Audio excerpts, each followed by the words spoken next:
తోటకూర గారెలు చేసుకోవడానికి కావలసినటువంటి పదార్థాలు: మినపగుళ్ళు, తోటకూర, అల్లం, పచ్చిమిర్చి, కరివేపాకు, కొద్దిగా రుచికి తగినంత సాల్ట్. ముందుగా ఒక గ్లాస్ మినపగుళ్ళు నానబెట్టుకోవాలి. ఈ మినపగుళ్ళు నానబెట్టేటప్పుడే మనం కొంచెం ఒక స్పూను బియ్యం కూడా నానబెట్టుకుంటే గారెలు చాలా రుచిగా వస్తాయి, బైండింగ్ ఉంటుంది, మంచి కలర్ కూడా ఉంటాయి. మంచి కలర్ కోసం, బైండింగ్ కోసం ఒక్క స్పూన్ మాత్రమే, ఎక్కువ వద్దండి, ఒక్క స్పూన్ మాత్రమే నానబెట్టుకుంటే మంచిది.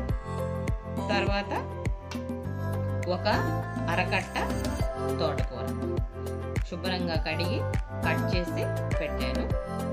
ఇప్పుడు మనం ఈ గారెలు చేసుకునేటప్పుడు వాటర్ అనేది ఉండకూడదు. నానబెట్టినటువంటి బాగా నానిన తర్వాత 1 అవర్లో నానిపోతాయి. 1 అవర్ నానిన తర్వాత వాటిలో ఉన్న వాటర్ని స్ట్రైనర్లో వడగొట్టుకోవాలి. వాటర్ ఎక్కువగా ఉంటే గారె పల్చనైపోయి సరిగ్గా రాదు. ఇగో మినపగుళ్ళని స్ట్రెయిన్ చేసుకుంటే అప్పుడు మనకి వాటర్ అంతా వెళ్ళిపోతుంది, గట్టిగా వేసుకోవచ్చు. మనం సాల్ట్ వేసినప్పుడు కూడా ఈ మినపగుళ్ళు అనేవి కొంత జోరుగా అవుతూ ఉంటాయి అన్నమాట. అప్పుడు కూడా అందుకోసమని మనం ఎక్కువ వాటర్ లేకుండా చూసుకోవాలి. ఇందులో వాటర్ లేకుండా చూసుకుంటే మంచిగా వస్తాయి.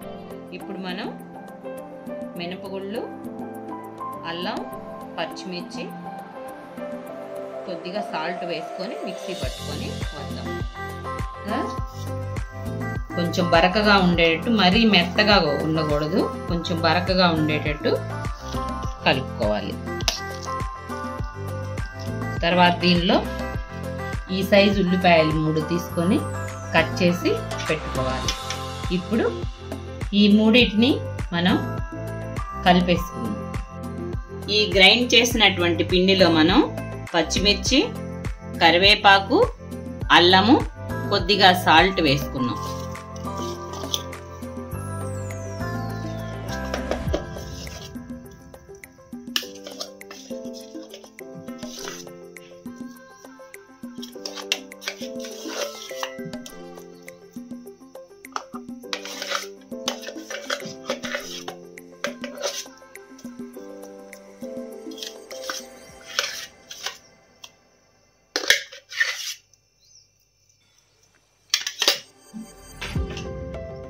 ఇందులో 3 ఉల్లిపాయలు కట్ చేసి వేసుకోవాలి. ముందుగా కడిగి పెట్టుకొని కట్ చేసుకున్న తోటకూర కూడా వేసుకోవాలి.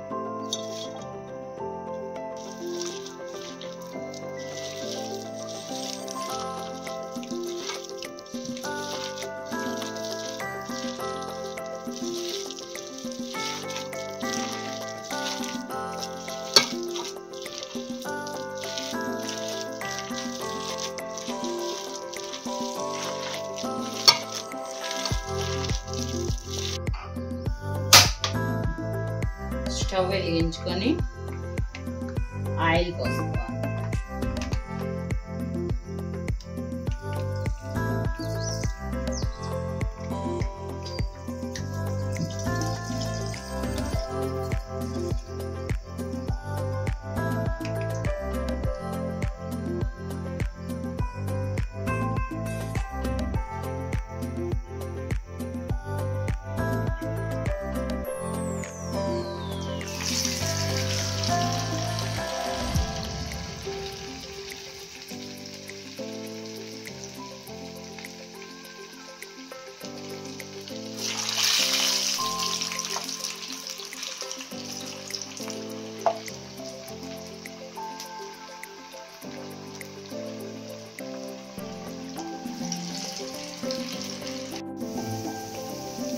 ఇలా గోల్డెన్ బ్రౌన్ వచ్చిన తర్వాత తీసేసుకోవచ్చు.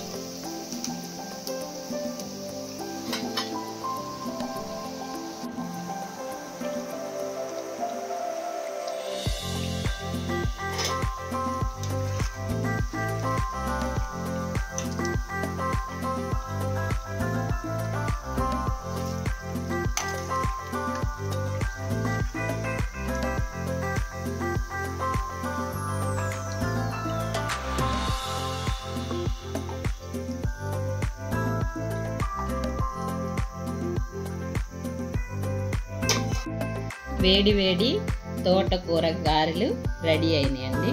దీన్ని పల్లి చట్నీతో తింటే చాలా రుచిగా ఉంటాయి. మన పిల్లలు తోటకూర ఆకుకూరలు అంటే పెద్దగా తినడానికి ఇష్టపడరు. కాబట్టి వాళ్ళ కోసం ఇట్లా మనం మినపప్పులో వేసేసి ఆకుకూరని చక్కగా పెడితే వాళ్ళు ఏ ఇబ్బంది లేకుండా తినేస్తారు. ఎంతో రుచిగా ఉండే తోటకూర గారెలు ఈ విధంగా చక్కగా వస్తాయి, క్రిస్పీగా.